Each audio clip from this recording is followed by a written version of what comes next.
Good day, dear friends. Thank you for joining me today. You've tuned into what I like to call Menopause University.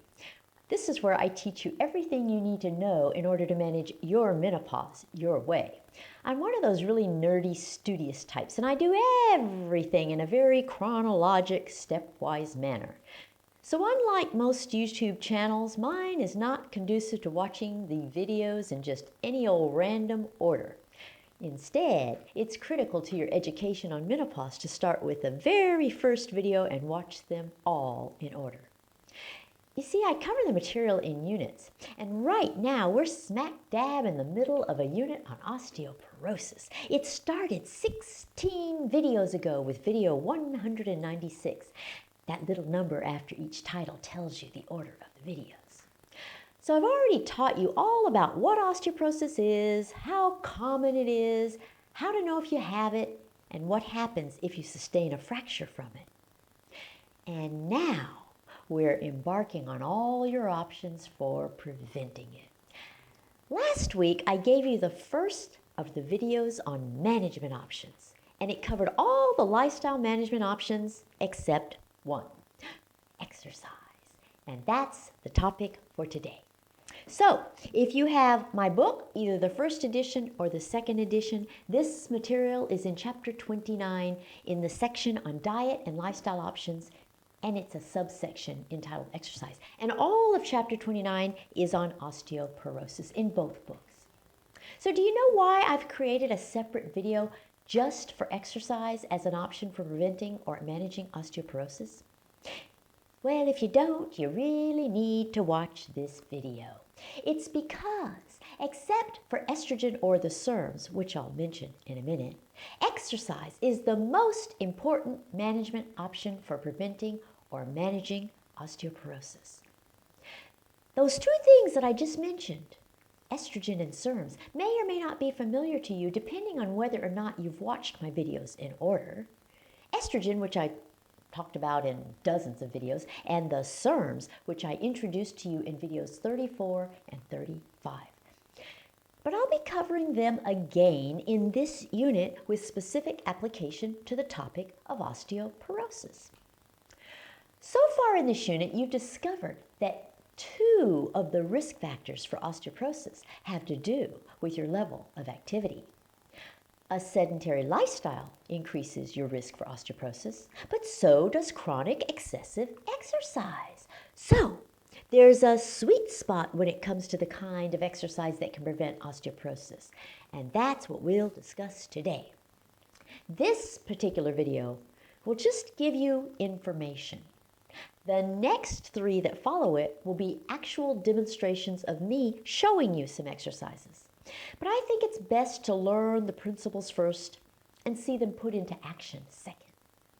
So today I'll divide the exercise into 5 categories for purposes of this presentation: weight-bearing exercise, resistance exercise, balance, flexibility, and core stability. Now, the important thing to realize is that there are 2 different things you need to accomplish with exercise for osteoporosis. You want to prevent bone loss, and you also want to prevent falls that cause fractures. The primary purpose of weight-bearing exercise and resistance exercise is to prevent bone loss. The primary purpose of balance, flexibility, and core stability is to prevent falls that cause fractures. And each of the items in these 5 categories serves one or both of those goals. So let's address each one in turn. We'll start with weight-bearing exercise. Do you know what constitutes weight-bearing exercise? See if you can answer this quiz question. Which of the following is not a weight-bearing exercise? A, downhill skiing.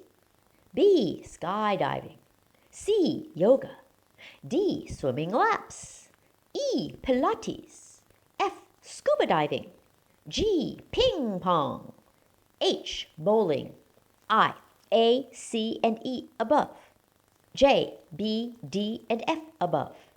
K, all of the above. L, none of the above.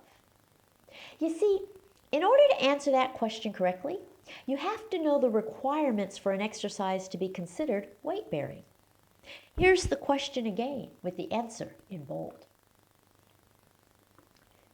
Was your answer correct? Weight-bearing exercise is any activity that places weight on your joints. In other words, it includes any activity that requires you to support your own body weight as you work against gravity. So the key thing about weight-bearing exercise is gravity, and you have to be counteracting it. Any activity that does not involve gravity doesn't qualify.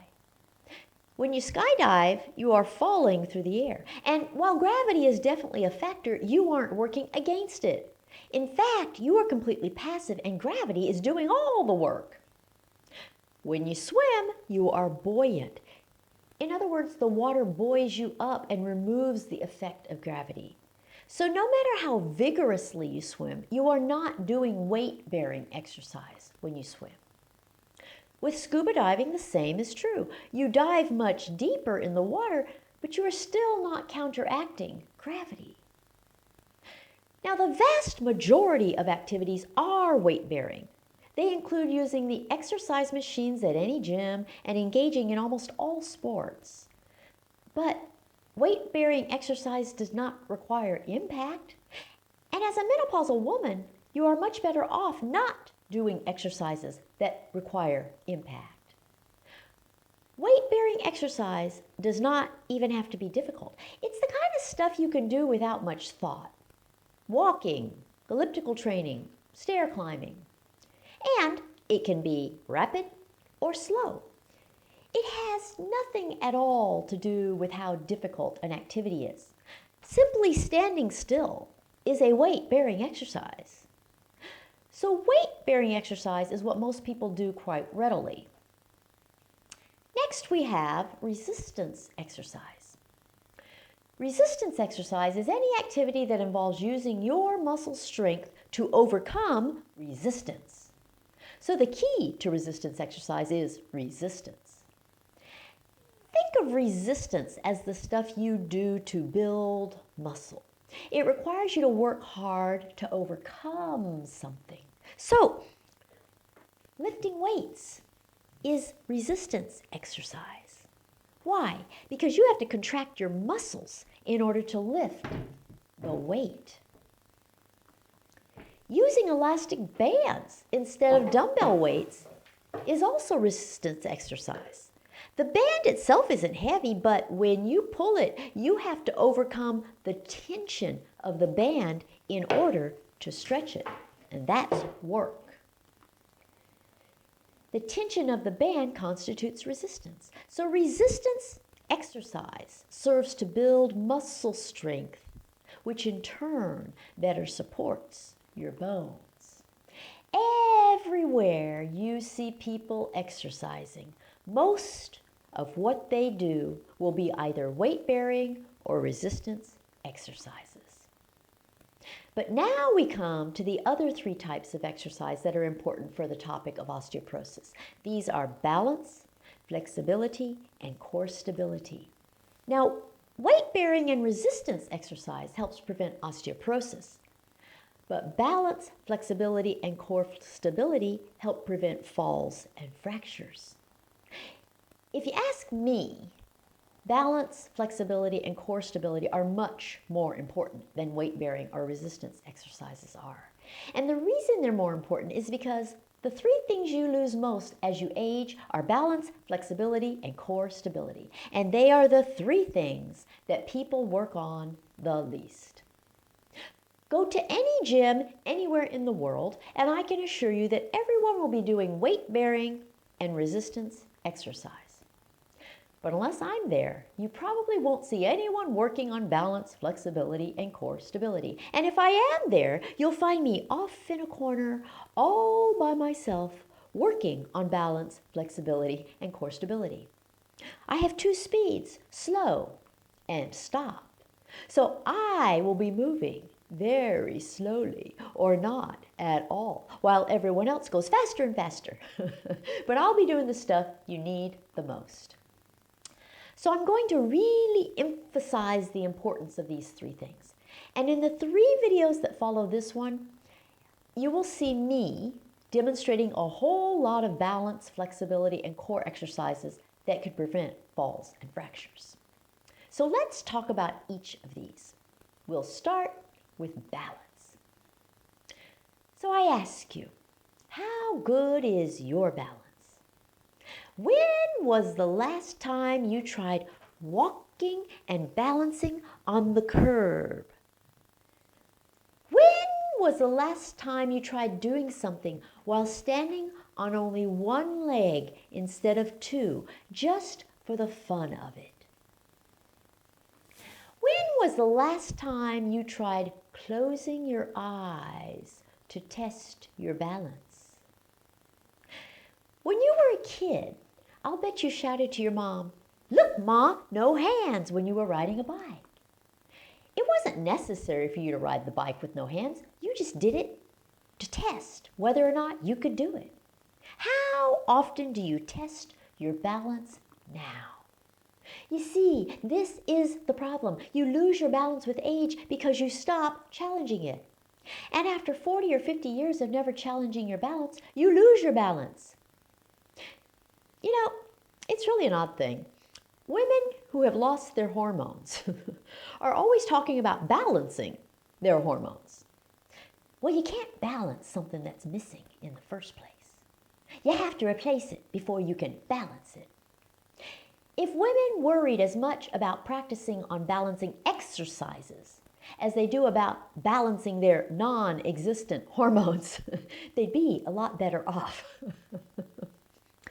You lose both your hormones and your balance as you age. And if you lose your balance with the deficiency of bone, you're going to fall and gain a fracture. No matter how bad your balance is now, you would be absolutely astounded at how quickly it improves if you start working on it. In the upcoming 3 videos, you'll see that I give you all sorts of ways to practice balancing. You start out with very easy things, and there is always a way to make everything more difficult. You just increase the difficulty gradually. Obviously, the goal is to practice balancing in order to avoid falling. So you need to be sure you avoid falling while you practice balancing. So you start trying things out on the flat floor surface. And then, as you get better and better, you can use various toys in the gym, like this thing. This is a balance disc. It's just an inflated, very firm disc, and you stand on it.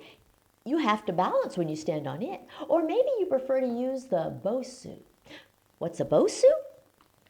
BOSU is a semi-acronym for both sides up. Here's what a BOSU looks like. Here I'm holding it sideways so that you can see both sides. The blue side on the right of your screen is a round dome. The black side on the left of your screen is a flat surface. And you can practice your balance on either side. If you put the flat side on the floor and stand on the blue dome, you have a soft, inflated surface under your feet that makes you have to balance in order to stay standing. Alternatively, if you put the blue dome side on the floor and stand on the flat black surface, you have a flat surface under your feet, but the whole thing wobbles. And you have to balance to stay standing then, too. Here's a photo of me on the BOSU and my friend on the balance disc. As you can see, there are different levels of difficulty. You just do what's challenging for you, but not dangerous for you. You can also use the big ball to practice your balance. Here's a photo of 3 big balls, although they are different degrees of big. And you can do all sorts of things on the ball to improve your balance. You can sit on it, you can kneel on it, you can lie on it, you can stand on it. I feel like Bubba in Forrest Gump when he describes all the things you can do to shrimp. You can saute it, you can grill it, you can barbecue it. You can do just about anything to shrimp. Here's a photo of my friend and me doing things on the ball. And again, always adopt the level of difficulty that is challenging for you but not dangerous for you. Now, there are also balance boards. Here I have one that is rectangular in shape. And underneath this board, there's a suspended piece of wood, but it has a convex bottom. So the convex bottom of that board allows the board to tip from side to side. So it's like a seesaw. And what you do is you stand on it and try to keep it from seesawing. Here I am doing that and acting like a 5-year-old. And if you want something a little more difficult, there are round boards like this one.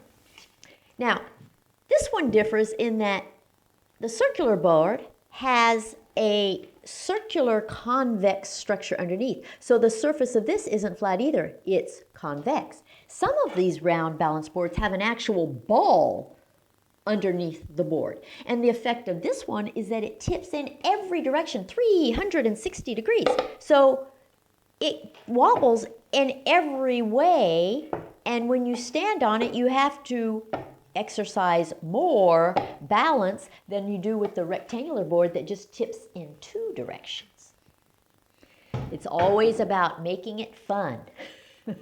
Of course, you start out just trying to stand on either of these with both feet. But if you're a nut like I am, then you start trying other things like balancing on just one foot. Here's some photos.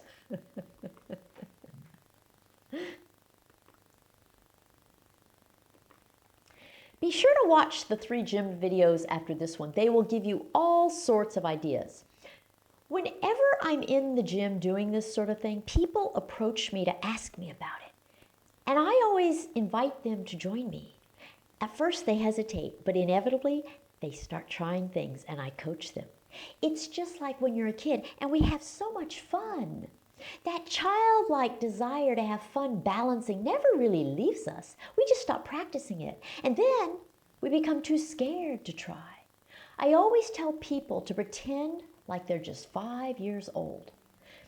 Balance is critical for preventing falls and fractures from osteoporosis because losing one's balance is the most common reason women fall. And good balance can break a fall. I actually don't like the expression break a fall. It's just too close to fall and break. But good balance will help you break a fall so that you don't fall and break. Next, we have flexibility. Have you noticed that old people look stiff? They move very mechanically. That, my dears, is due to lack of flexibility. Think of flexibility as fluidity and wide range of motion. Remember the bendable Barbie? I mean, she could twist, turn, and bend in all kinds of directions. And with age, she becomes stiff. And you will too if you don't work on flexibility. Like balance, people tend to ignore working on flexibility. Yoga is all about flexibility, and it combines flexibility with balance a lot. Here are some postures demonstrating flexibility.